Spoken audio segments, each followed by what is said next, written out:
Hello everyone, স্বাদ ও স্বাদের গল্পের সাথে আবারও আসলাম।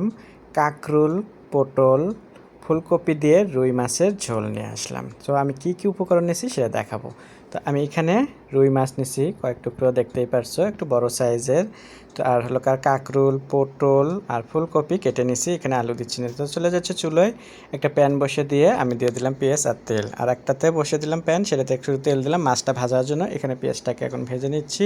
এদিকে তেলটা গরম হয়ে গেছে, আমি সেই তেলের ভিতরে এখন মাছটাকে উল্টে পাল্টে ভেজে নেব বলে মাছটাকে দিয়ে দিলাম আমি এখানে, রুই মাছ। সো এইভাবে ভেজে আর হলো ফুলকপি, তারপরে কাঁকরোলের ঝোল রান্না করলে পাতলা ঝোল খুব মজা লাগে। তো পেঁয়াজটাকে ভাজা হয়ে গেলে আমি এখানে আদা রসুন বাটা, জিরে বাটা, স্বাদ মতো লবণ, হলুদ পাউডার, মরিচ পাউডার দিয়ে দিলাম।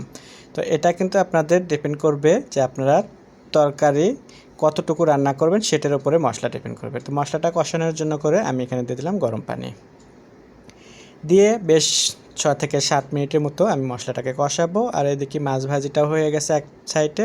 তো আমি এটাকে উল্টে দিলাম এখন আমি। তো উল্টে দিচ্ছি, দেখতেই পারছো। এটা যখন দুপিষ্টে হয়ে যাবে তখন কিন্তু চুলাটাকে অফ করে দিতে হবে। এদিকে মশলাটা কিন্তু কষানো হচ্ছে।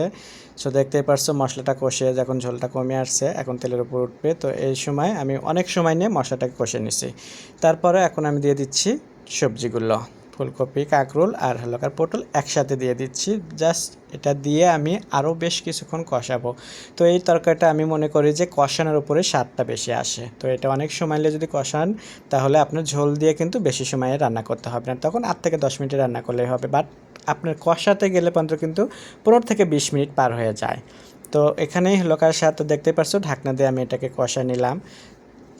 তো বেশ কিছুক্ষণ ধরে আমি এটা আবার নাড়াচাড়া দিলাম আর কষাই নিলাম এটাকে। ঝোলটাকেও একটু কমে আসছে। তো সুন্দর কষানোর উপরে আমি বলবো যে ঘ্রাণ আসে, স্বাদ আসে একদম।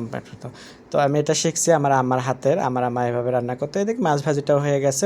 আবার তো এখন আমি মাছটাকে অ্যাড করে দেবো সবজির সাথে। সবজিটাও দেখতেই পারছো একদম সুন্দরভাবে আমি কষে নিছি, কালারটাও সুন্দর রেখে দিছি। কালার যেন কোনোভাবে চেঞ্জ না হয়, পুড়ে যেন না যায় মশলা। তো সেই অবস্থাভাবেই কিন্তু রান্না করতে হবে। তো আমার এখানে কিন্তু এখন আমি মাছগুলো অ্যাড করে দেবো। তো ভাজা মাছ অ্যাড করে দিচ্ছি আমি এখানে। দেওয়ার পরে মাছের সাথে কিন্তু নাড়াচাড়া বেশি একটা করা যাবে না, তাহলে মাছ ভেঙে যাবে যতই ভাজো না কেন। মাছের টুকরোগুলো বড়। তো আমি এখন নাড়াচাড়া দেবো না, না দিয়ে একটু সাইড সাইডে বসে দিয়ে আমি এখন দিয়ে দিচ্ছি গরম পানি। জাস্ট গরম পানি দিয়ে আমি হালকা একটু নাড়াচাড়া দেবো, দিয়ে ঢাকনা দিয়ে এটাকে একদম হাই হিটে কিন্তু রান্না করে নেবেন, তাহলে কিন্তু ভালো। আমি বলবো লো হিটের চেয়ে হাই হিটে অনেক কিছু, মানে সব কিছু কিন্তু আপনি লো হিটে রান্না করলে স্বাদ আসে না, অনেক কিছু আসে হাই হিটে রান্নার জন্য। যেহেতু এটা ঝোল হবে, তো ঝোলের তরকারি কিন্তু সবসময় মাথায় রাখতে হবে যে এটা কিন্তু ঝোলটা বেশি দিতে হবে, দিয়ে একদম হাই হিটে রান্না করতে হবে জাস্ট 8-10 মিনিটের মতো। তো ঢাকনা দিয়ে আমি রান্না করে নিলাম। মাছ মজা একটু ঢাকনাটা তুলে কিন্তু একটু নাড়াচাড়া দিতে হবে জাস্ট আলতো হাতে। এটা কিন্তু ওইভাবে উল্টানো পাল্টানো যাবে না, যেভাবে আমরা নর্মাল সবজি করি কিংবা ভাজি করি, তো ওইভাবে করা যাবে না। এটা শুধু সাইড সুইচ দিয়ে কিংবা তল দিয়ে একটু এইভাবে আলতো হাতে নাড়া দিতে হবে জাস্ট। এটা এভাবে দেখতেই পারছো বলকটা উঠেছে কত সুন্দরভাবে, একদম হচ্ছে। এটা স্বাদ তো বলবো কি একদম ঘ্রাণ বের হয়ে গেছে একদম। তো জাস্ট আমি আবার একটু করতেছি, কাঁচামরিচ কত আস্তগুলো দিয়ে দিচ্ছি, দিয়ে আমি ঢাকনা দিয়ে আবারও বেশ কিছুক্ষণ রান্না করে নেবো, ঝোলটা আর একটু কমানো পর্যন্ত।